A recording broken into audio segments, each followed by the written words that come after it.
ओम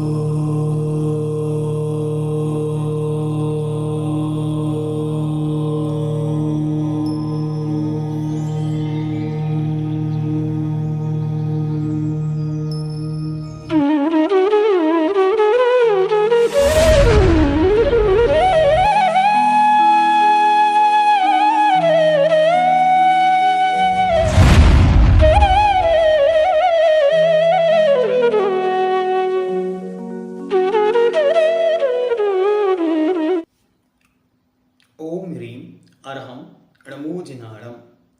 अब गाथा नंबर 85, 86 और 87, 85, 86, 87, इन तीन गाथाओं में आचार्य बतलाएंगे किस जन्म के साथ कौन सी योनि संभव है, अर्थात किस जीव की कौन सी योनि संभव है। आइए देखते। गाथा नंबर 85, 85। उब्बादे अच्चित्तम गभ्भे मिस्सं तु होदि समुच्चे सच्चित्तम अच्चित्तम मिस्सं च य होदि जोनिहु। उब्बादे अच्चित्तम गभ्भे मिस्सं तु होदि समुच्चे सच्चित्तम अच्चित्तम मिस्सं य च होदि जोनिहु। उब्बादे अर्थात उपाद जन्म में क्या होती है? अचित्तम, अचित्त योनि ही होती है। हाँ, ध्यान से नियम बनाते जानिए, नियम है, सिद्धांत हैं ये। क्या कि जिनके उपाद जन्म होते हैं उनकी अचित्त योनि होती है, मतलब उनकी योनि में किसी भी प्रकार का वहां पर जीव नहीं होता। वह एक प्रकार का स्थान होता है, वहां पर वह एक जीव जाकर जन्म लेता है। गभ्भे मिस्सं तु होदि समुच्चे, तो यहां तक गभ्भे मिस्सं तु होदि, यहां तक अर्थ लेना। तो क्या कह रहे हैं? गर्भ जन्म की मिश्र योनि ही होती है। जब जब भी गर्भ जन्म वाला होगा तो उसकी सचित्त अचित्त रूप मिश्र योनि ही होगी। ठीक है। समुच्चे और सम्मोचन जन्म वालों की सच्चित्तम अच्चित्तम मिस्सं च य होदि जोनिहु, और समूचन जन्म वालों की अचित्त भी होती है, सचित्त भी होती है, और सचित्त अचित्त रूप मिश्र योनि भी होती है। इस प्रकार ये अचित्त सचित्त और मिश्र संबंधी एक गाथा में तीनों की बात बतलाई। अब आगे उनकी और विशेषताएं क्या हैं, तो उन योनियों के बारे में बतलाते। समझ में आया? उपाद जन्म वालों की अचित्त होती है, उनमें अन्य जीव नहीं पाए जाते। ठीक है। फिर गर्भ वालों की मिश्र योनि ही होती है, मतलब सचित्त अचित्त रूप योनि होती है, और सम्मोचनों की तीनों प्रकार की योनियां पाई जाती है, सचित्त भी, अचित्त भी और सचित्त अचित्त मिश्र रूप योनि भी होती है। आगे गाथा नंबर 86, 86। उपादे सीदूषणम सीदूषणम शेषे सीदूषण मिस्सयं होदि। उब्बादे उब्बादे उब्बादे यक्षेषु ये सन्उण विलयेषु विलयं विलयं तु। उब्बादे सीदूषणं शेषे सीदूषण मिस्सयं होदि। उब्बादे इक्खेषु ये सन्उण विलयेषु विलयं तु। अब उब्बादे उपाद जन्म वालों के सीदूषणे शीत उष्ण योनि होती है, मतलब उपाद जन्म वालों के दो प्रकार की योनि संभव है, किन्हीं की शीत होगी तो किन्हीं की उष्ण होगी। ठीक है। ये हमने आपको पहले बतला दिया कि नारकियों में मुख्य रूप से जो पांचवें नरक के नीचे के नारकी हैं, पांचवें नरक के कुछ पार्ट को लेकर छठवें और सातवें नरक के, इनकी शीत योनि ही होती है, इनसे ऊपर वालों की उष्ण योनि ही होती है। इस प्रकार। ठीक है। आगे शेषे शीदूष्ण मिस्सयं होदि। शेष गर्भ और सम्मोचन जन्मों में शीत उष्ण और मिश्र तीनों प्रकार की योनि होती है। आगे, उपादे इक्खेसु ये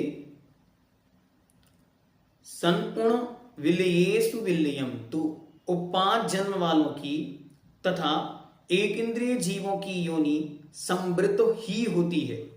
तो उपाद जन्म वालों की और एक इंद्रिय जीवों की जो योनि होती है वह नियम से संवृत ही होती है।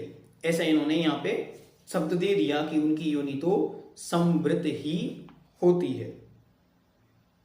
संवृत अर्थात ढकी हुई, ठीक है। और विलयेषु अर्थात विकल इंद्रियों की योनि विवृत ही होती है, ठीक है। विलयेषु व्यूलम तु अर्थात विवृत ही होती है।